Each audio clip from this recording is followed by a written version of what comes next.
A brand new $200 million startup attempts to spawn the second sexual revolution, allowing parents to wait to have children without the risks of infertility that come with age. Miguel Helft writes about Prelude Fertility in the November 8th issue of Forbes, and he's here to talk to us about it. Welcome, Miguel. Hi, how are you doing? Good, thanks for coming on. So first, tell us about the tech entrepreneur behind Prelude, Martin Varsavsky. Martin Varsavsky was born in Argentina. He came to the U.S. as a teenager and then did most of his entrepreneurial career in Europe. He is one of the most recognized faces in Europe's tech scene. He started a bunch of telecom and internet companies, including Spain's one of the big portals in Spain called ya.com, another company called Jazztel, another company called Viatel. And he's very, very well known in Europe. About a year and a half ago, he returned to the United States to start this company, Prelude Fertility. So tell us how Prelude will work. Well, I think we all know about this trend of women, increasingly younger women, choosing to freeze their eggs to preserve their fertility, for whether it's because they haven't found a match, the right mate, or because they have career ambitions that they're putting ahead of family. And what Prelude is doing is jumping on that trend, so to speak, and trying to encourage women to do it. And the way they put it is, if you freeze your eggs younger, and then you do these other steps involved in the Prelude method, you have better odds of having a family, a healthy family, when you want it, on your own terms. And that's what they're marketing on a national basis. So it's sort of like a one-stop shop. Like a lot of places, you can freeze your eggs one way in one place and get IVF another place, but like they're going to do it all through Prelude Fertility. Exactly. If you become a customer and you jump onto what they call the Prelude method, you will freeze your eggs, let's say in your late 20s or early 30s. And then when you're ready, you will create embryos. You'll have those embryos sequenced genetically to find genetic diseases or chromosomal abnormalities. And then they do single embryo transplants through IVF to try to prevent the risk of twins and triplets and the like. And so it's a lifetime thing. You start being their customer when you decide to freeze your eggs, and until you have a live birth or 2 or 3, however many you are planning to have, you remain their customer.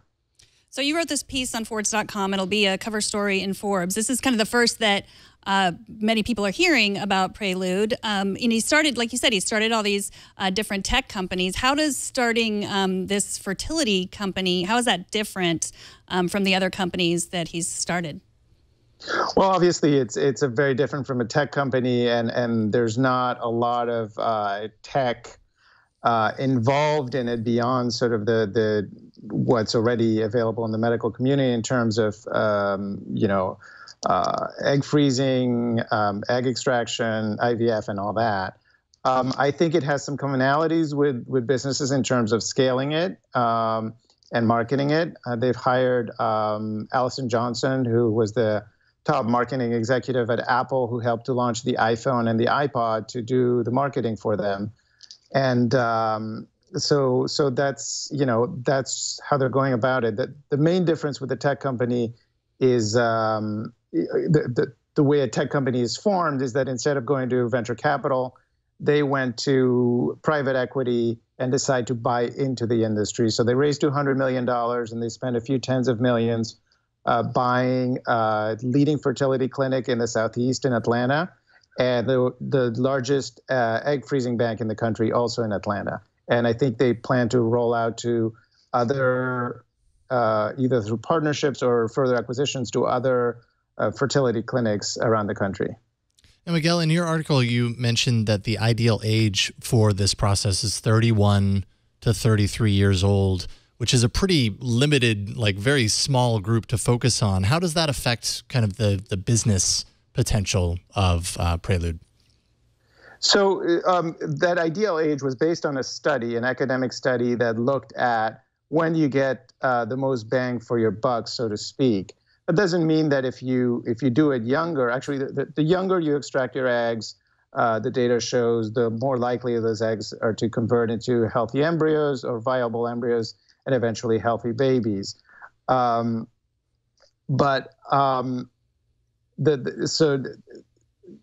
that's the ideal.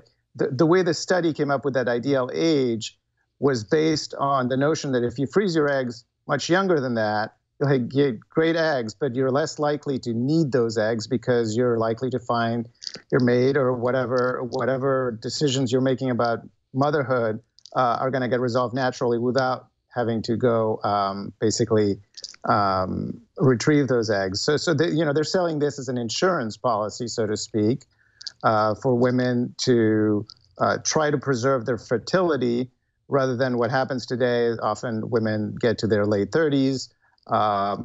Then they try to preserve their fertility or to have children, and they have a harder time. Not always, of course. So that ideal age is based on an academic study, but they're marketing to a fairly wide range of women, anywhere from say 28 to 35 or so. Mm-hmm.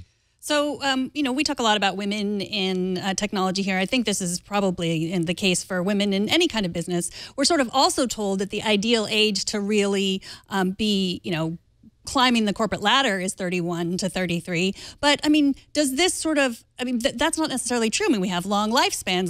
There's no reason to have kids, not to have children in the time, those times 31 to 33, and then go back and have another career, have more of a career when you're 40 later. Do services like this convince women, push women to, well, you have to do it now, sort of scare them into thinking you have to have your career now in your 30s because, you're washed up at 40?